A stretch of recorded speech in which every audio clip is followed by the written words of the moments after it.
Hello, आज आम्ही सिंधुदुर्गमधील मालवण जवळील तळाशील या गावाला भेट देणार आहोत. या गावाचे वैशिष्ट्य म्हणजे येथे गड, नदी आणि समुद्राचा संगम झालेला आहे. गावातील कॅप्सूल रिसॉर्ट आम्ही बुक केलेले. या रिसॉर्टमधील वाटा मऊ वाळूने व नारळाच्या हिरवाईने सजलेले होते.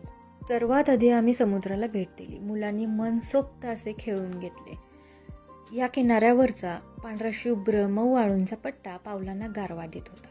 एकीकडे शांतता आणि दुसरीकडे लाटांचा मधुर आवाज. दुसऱ्या दिवशी सकाळी 6 वाजता आम्ही बोटीने मँग्रोव्ह फॉरेस्टला भेट देण्याचे ठरवले. रिसॉर्टपासून आम्हाला तेथे पोहोचण्यास साधारण अर्धा तास लागला. बोटीच्या सफारीतून सूर्योदय पाहत पाहत आम्ही या कांदळवनात पोहोचलो. सकाळच्या धुक्यात मँग्रोव्हची झाडे हलक्या धुसरपणात लपलेली दिसतात. खाऱ्या पाण्यात वाढणारी ही हिरवी गर्द झाडे जणू पाण्यावर उभी राहूनही आपले सौंदर्य टिकून ठेवतात. त्यांच्या मुळांच्या जाळा पाहताना वाटतं जणू निसर्गाने पाण्यात ही एक कलाकृती विणली आहे. सकाळी पक्ष्यांचा किलबिलाट आणि पाण्याचे सळसळ कानात पडतात. दिवसाची सुरुवात मनमोहक वाटते. नंतर आम्ही पोचलो पाणखोल जुवा बेटावर. नदीच्या कुशीत लपलेलं स्वर्ग बेट, स्वप्नावत बेट. पाणखोल जुवा जणू निसर्गाने आपल्या हिरव्या पासूच्या रंगात रंगवलेले. समुद्राच्या कुशीत हलकेच विसावलेले हे रत्नच. हे बेट कलावल खाडीच्या मध्यभागी स्थित आहे.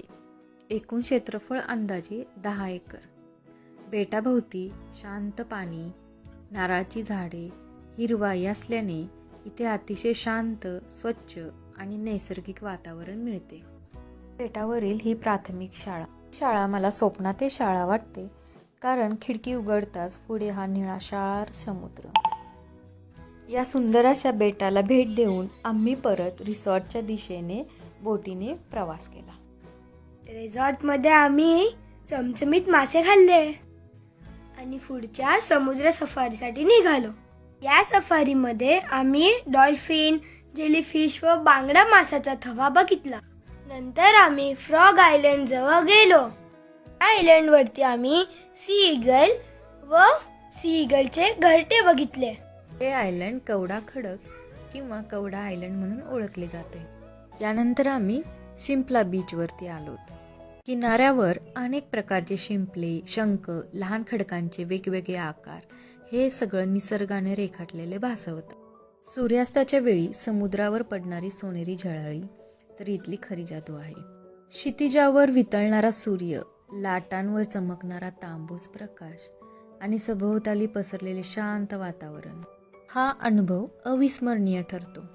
मी आता रिसॉर्टकडे निघालोत. रात्रीचेही मुलांनी समुद्रावर खेळायचे सोडले नाही. मस्त असा किल्ला बनवून मस्त मनमुराद खेळले. तर आमची ही 2 दिवसातील तोंडवळी गावातील टूर. गर्दीपासून दूर असलेला हा बीच जणू स्वतःशीच बोलण्यासाठी तयार केलेला आहे. तोंडवलीची ट्रिप म्हणजे शांतता, निसर्ग आणि मनाला निवांत करणारी समुद्राची आल्हाददायक मिठी. आमच्यासोबत तळाशील तोंडवलीची ट्रिप केल्याबद्दल धन्यवाद.